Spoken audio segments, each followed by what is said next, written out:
So my name's Yuri Maricich. I'm an internal medicine physician and chief medical officer at CAMP4 Therapeutics. CAMP4 is really pioneering a whole area of science called regulatory RNA, where we're able to harness the ability to modulate gene expression levels and actually upregulate genes.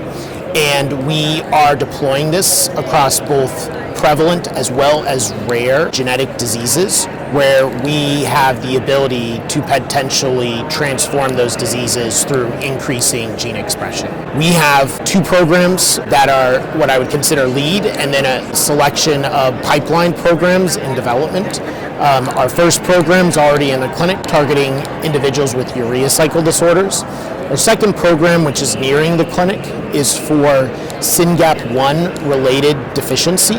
SYNGAP1 is a relatively recent discovery in terms of genetic conditions. It's individuals who have a so-called haploinsufficiency, where they need two copies of the particular gene to be healthy. So any reduction in either one of the two alleles from their parents, their father or their mother, can result in symptoms. And most of these individuals have a mutation in one of the two copies that results in essentially non-functional protein. So they basically have 50% less, which is typically a standard definition for haploinsufficiency. Sadly, these individuals start to manifest symptoms in the first couple years of life, and it's characterized by 100% of the individuals have severe intellectual disability. Many of them, even by the time if they reach adulthood, they unfortunately might have the cognitive capacity of a 1 to 2 year old. Two is 85% of the individuals have severe seizures.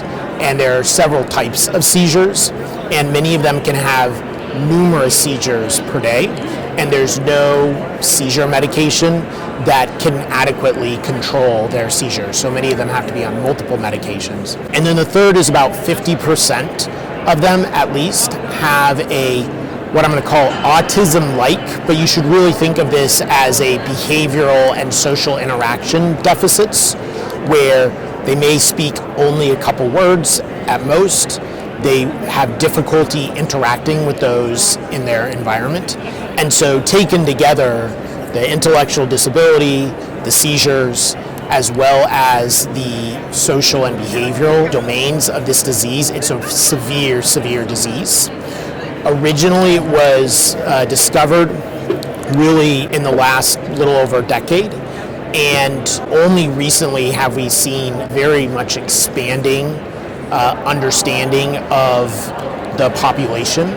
So the genetic test is now on many standard genetic epilepsy panels, and so we are seeing a rapid increase in the number of individuals who are now being identified as SYNGAP. Many of these individuals in the past, if they were diagnosed because of the context of the syndrome, were diagnosed actually as Dravet patients, but now people are going back, getting genetic testing, and discovering that they are in fact SYNGAP1 related. So it is estimated that there's approximately 10,000 of these patients in the US, but that is probably an underrepresentation most likely, and there's been some recent publications that have identified it could be upwards as 1% of all individuals with intellectual disability.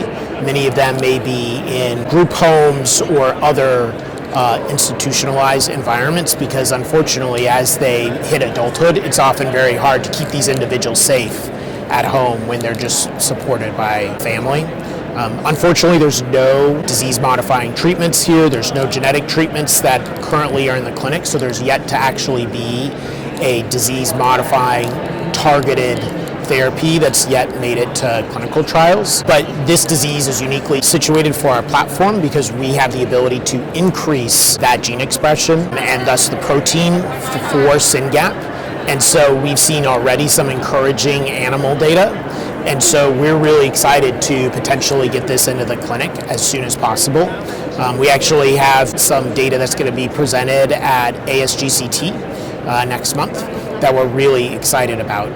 The one thing I would also like to mention about this disease is that the families and the patient advocacy groups are very organized, and they have been doing very good work in terms of funding a lot of basic science research that's really helped labs and clinicians around the world better understand this disease so that hopefully we can manage the symptoms of people today as well as develop new therapies.